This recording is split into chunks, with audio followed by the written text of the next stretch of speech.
einde van verlede jaar het 'n groepie predikante en ander gelowiges die moeilike taak aangepak om 240 kilometer in 24 uur te draf ten bate van kindersorg. Nou, dit het op 'n stadium nogal moeilik geraak. Ons het dit op die ouend reg gekry, maar veral hier by die tweede dag toe ons bene nou al lekker styf is en ons in die hitte van die dag moes draf.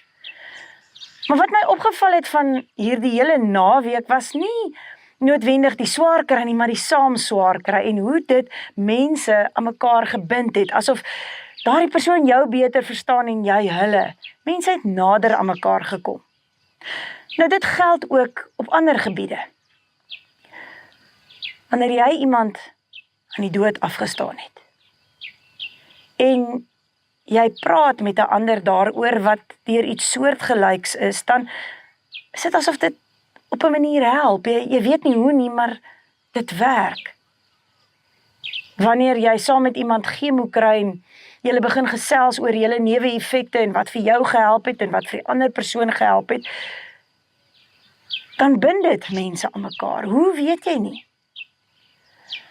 Ek dink ons besef nie dat pyn samesyn bring nie.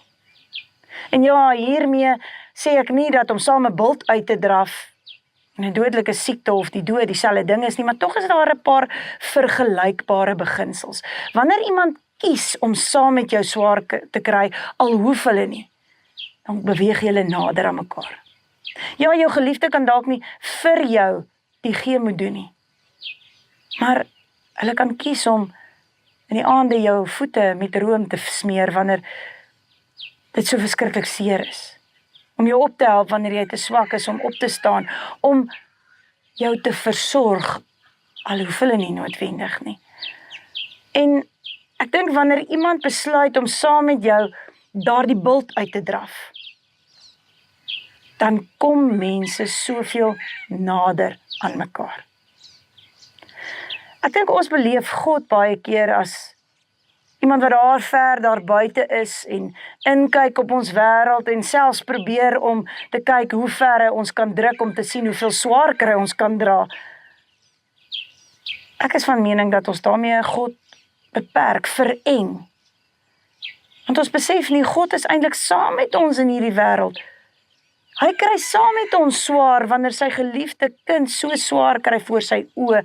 Ja, hy weet dalk iets meer van die groter prentjie, maar dit maak dit nie vir hom makliker om te sien hoe sy geliefde swaar kry nie. En dis waarom Jesus in hierdie wêreld ingekom het. In ons pyn ingekom het, nee, daardie pyn op homself, in homself geneem het, sodat ons kan weet, God staan nie verwyderd of onsensitief teenoor ons pyn nie. Hy neem daardie stikkindheid op homself, uit vrye wil. Wanneer iemand naby jou swaar kry, luister dan na die woorde van Galasiërs 6 vers 2.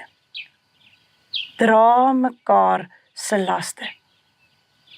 Kies om saam swaar te kry. Moenie terugduins vir die pyn nie, nee, pyn saam, pyn voluit en soms end uit.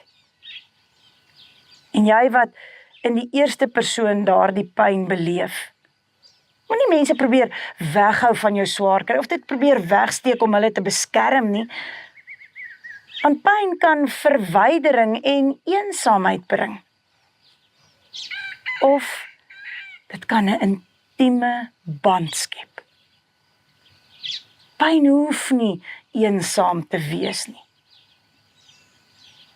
Pyn vrywillig, pyn onbeskaamd, saam met mekaar en saam met Christus. Luister nou na die gedig.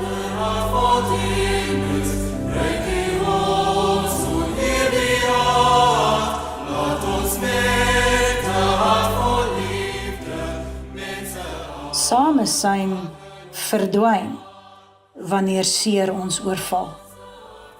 Die saam word eensaam, want my swakheid maak my skaam. Die onbeholpe ander sluip woordeloos weg. Want hoe troos mens die ontroosbare?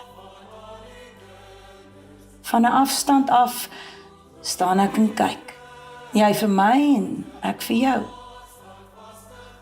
Jy is dalk daar vir my, maar nie hier vir my nie.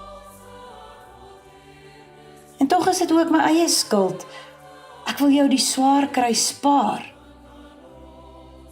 So verdubbel ek die pyn. Ek eensaam daarin en jy eensaam daarbuite. Eensaam en swaar kry is swaarder, al is twee saam se trane meer. Same pyn bring same syn. Steek jou vingers in my wonde. Sy pyn word myne en so word ek syne.